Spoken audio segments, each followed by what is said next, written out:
आप सबों को जय मसीह की। आइए आज हम उत्पत्ति अध्याय 4 उसका 1 से लेके 26 पद तक पढ़ेंगे। जब आदम अपनी पत्नी हवा के पास गया तब उसने गर्भवती होकर कैन को जन्म दिया और कहा, मैंने ये यहोवा की सहायता से एक पुरुष पाया है। फिर उसने उसके भाई हाबिल को भी जन्म दिया। हाबिल भेड़ बकरियों का चरवाहा बन गया, परंतु कैन भूमि पर खेती करने वाला किसान बना। कुछ दिनों के पश्चात कैन यहोवा के पास भूमि की उपज में से कुछ भेंट ले आया, और हाबिल भी अपनी भेड़ बकरियों के कई एक पहिलौठे बच्चे भेंट चढ़ाने ले आया और उनकी चर्बी भेंट चढ़ाई। तब यहोवा ने हाबिल और उसकी भेंट को तो ग्रहण किया, परंतु कैन और उसकी भेंट को उसने ग्रहण ना किया। तब कैन अति क्रोधित हुआ और उसके मुंह पर उदासी छा गई। तब यहोवा ने कैन से कहा, तू क्यों क्रोधित हुआ और तेरे मुंह पर उदासी क्यों छा गई है? यदि तू भला करे तो क्या तेरी भेंट ग्रहण न की जाएगी? और यदि तू भला ना करे तो पाप द्वार पर छिपा रहता है और उसकी लालसा तेरी और होगी और तुझे उस पर प्रभुता करनी है। तब कैन ने अपने भाई हाबिल से कुछ कहा, और जब वे मैदान में थे तब कैन ने अपने भाई हाबिल पर चढ़कर उसे घात किया। तब यहोवा ने कैन से पूछा, तेरा भाई हाबिल कहाँ है?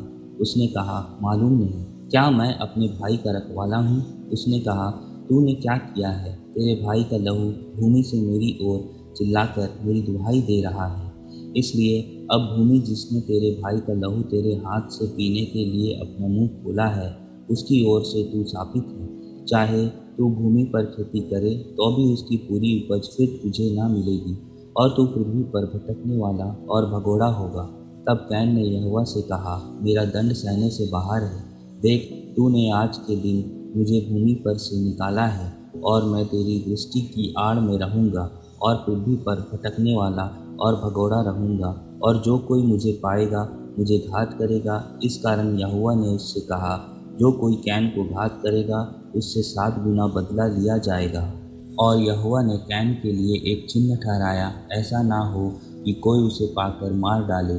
तब कैन यहोवा के सम्मुख से निकल गया और नोद नामक देश में जो आदम के पूर्व की ओर है रहने लगा। जब कैन अपनी पत्नी के पास गया तब वह गर्भवती हुई और उसने हनोक को जन्म दिया। फिर कैन ने एक नगर बसाया और उस नगर का नाम अपने पुत्र के नाम पर हनोक रखा। हनोक से इराद उत्पन्न हुआ और इराद से महूयाएल उत्पन्न हुआ और महूयाएल से मतूसाएल और मतूसाएल से लेमेक उत्पन्न हुआ।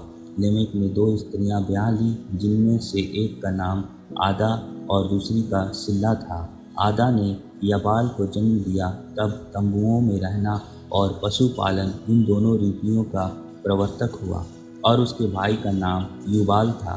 वह वीणा और बांसुरी आदि बाजों के बजाने की सारी रीति का प्रवर्तक हुआ। और सिल्ला ने भी तुबल कैन नामक एक पुत्र को जन्म दिया। वह पीतल और लोहे के सब धार वाले हथियारों का गढ़ने वाला हुआ। तुबल कैन की बहन नामा थी।